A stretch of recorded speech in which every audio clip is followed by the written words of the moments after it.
Hey y'all, I wanted to hop on really quick and do a video to maybe get back to basics just a little bit with essential oils. I have a tendency to forget that not everybody's been using them as long as I have, and that I was brand new once and didn't know anything either. I'm still not an expert, but I've been using them for a while. So I thought I would just hop on here and share a little bit with you about just back to basics essential oils information. So I may be reading from a few notes here because, like I said, I'm not an expert, but I have studied and have used these oils for quite a while, and I'm definitely a fan of all Young Living products, as I have used other companies and would never ever go back. So anyway, let's start off really quick with exactly what an essential oil is. So an essential oil is a concentrated plant extract that's obtained by steam distillation, cold pressing, and resin tapping. They are far more powerful than the botanicals from which they are extracted. And as an example, it takes, I think it's about 26 cups of peppermint tea to equal the potency of 1 drop of peppermint oil. So when someone says 1 drop of peppermint oil, do you? It really will. Does it mean more will hurt you? But your oils are so concentrated, they will last you a long time, and you don't have to overdo it to get the benefits. Each Young Living oil is very carefully selected, harvested, and distilled in such a way that they maximize the level of key constituents, which to give them the highest potency. The constituents, these essential oils can have over 100 chemical constituents, and those are the give them the properties, beneficial properties that help you. And so if you start doing a little looking into and researching into essential oils, you'll find, as an example, in lemon essential oil, D-limonene is a key constituent in citrus oils, so all the citrus oils. And if you would just go do a little Google search on the benefits of D-limonene, you will begin to understand why we love our essential oils, those of us that really, really use them. So anyway, now let's talk a little bit about how they work. As an example, when you inhale an oil, I'm going to read from here because, again, not an expert and don't have a great memory, so bear with me while I read. When a fragrance is inhaled, the odor molecules travel up the nose where they're trapped by olfactory membranes. When stimulated by odor molecules, the lining of nerve cells, they trigger electrical impulses by the olfactory bulb in the brain. The olfactory bulb then transmits these impulses to the gustatory center, sorry about that, which is where your taste sensation occurs, the amygdala, which is our emotional center of the brain, and other parts of the limbic system of the brain. And because the limbic system is directly connected to those parts of the brain that control heart rate, blood pressure, breathing, memory, stress levels, hormone balances, they can have a profound physiological and psychological effects. I myself have benefited from these oils in a way that I wish I could even put into words. My life is dramatically better since I started using essential oils.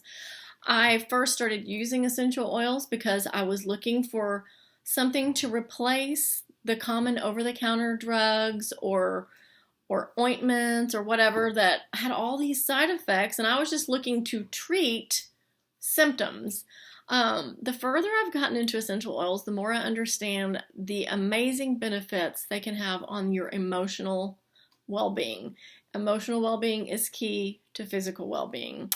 That may be new information to some, and it was kind of new information to me, but oh my gosh, now I am all in. So when it comes to how to use essential oils, there are 3 basic ways of using them. The first will be inhalation. So you can see I've got my awesome little Aria diffuser back here.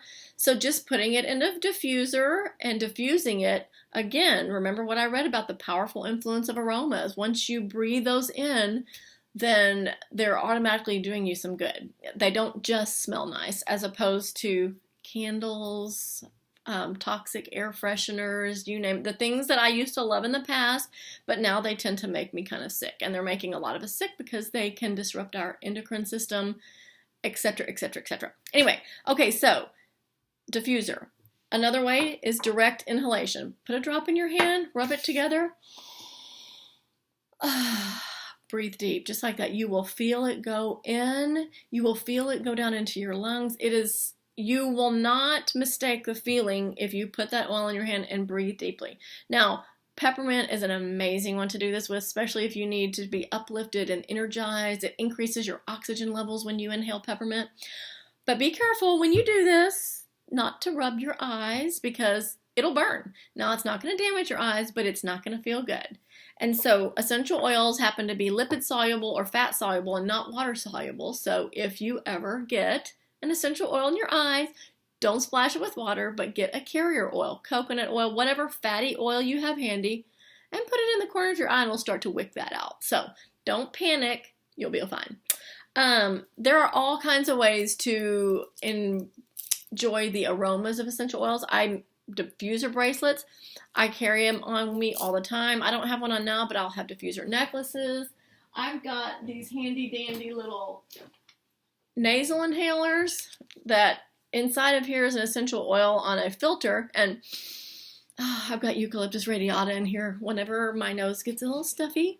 I carry this everywhere I go, and so there's all kinds of ways you can benefit from inhalation of oils. Okay, second would be topical. Topical is just what it sounds like, rubbing it directly on the skin. Some of us are more sensitive than others, so when you first start using essential oils, always choose an area of your skin that you don't think would be sensitive. The bottoms of your feet are great because there are so many VitaFlex points on the bottoms of your feet anyway that will immediately absorb into your body and go to all systems throughout your body. Probably like within 20 minutes, I think.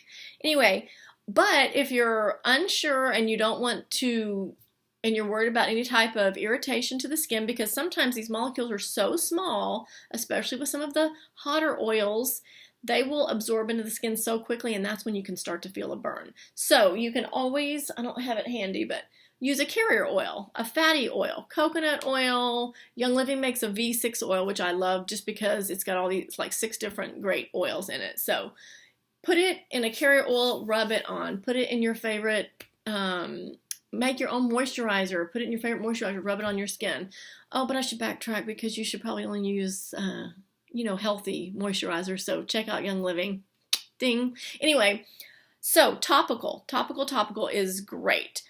Finally, third, we use them internally. So a great way to use them internally, again, go research citrus oils and D-limonene and see why I like to put citrus in my water every day.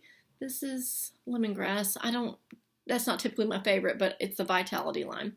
So put your citrus oils in your water. Make sure it's not a plastic cup. Make sure it's stainless steel or glass because citrus oils break down petrochemicals. This is great because citrus oils break down petrochemicals in our bodies. What we don't want to do is put it in a plastic cup, have it break those petrochemicals down, and then ingest them. And it'll also mess up your cups. So that's one way to take it internally. Another way to take it internally, and I don't have it here either, is you can open up an empty capsule, put your favorite essential oil in there, add a carrier oil. They will absorb into your body better if they are ingested along with a fatty oil because, again, these oils are lipid or fat soluble, so they absorb into the body much better along with a fatty oil. And then another way to take it internally is simply dropping it in your mouth. Whenever I need a quick fix from seasonal changes or, well, we'll just call it seasonal changes, I will put it directly under my tongue so that it absorbs quickly. I don't love the taste of lavender like that, so then I'll follow up with peppermint on top of my tongue, and it feels great. Tastes a lot better. Now, peppermint is another one. If you put this on your tongue, it can be a little intense the first time you do it, but put it on your tongue, hold your tongue to the roof of your mouth, and then breathe deep. You have never experienced quite an opening up sensation as you will experience if you do that. So anyway, 3 methods of application. Direct inhalation, topical, which once you put it on topical, it can disperse throughout the body within 20 minutes. It's very, very effective. and internally. If you are unsure about which ones to take internally and which ones not to take internally, Young Living has developed a wonderful labeling system. You'll see these white labels and then these regular labels. The white labels are called the Vitality line. These are for ingesting. The non-white labels, not Vitality. But hint, they're the same exact oil, different label. FDA requires some labeling changes, so if it has a white label, ingest it. If it doesn't have a white label, same oil, but different label. Anyway, they're kind of like twins wearing different outfits. Does that make sense? Anyway, so that's basic essential oil chat. If you have any questions, call me. Let's talk about it, but I don't want this to go too long, so I'm going to sign off there, and y'all have a blessed day.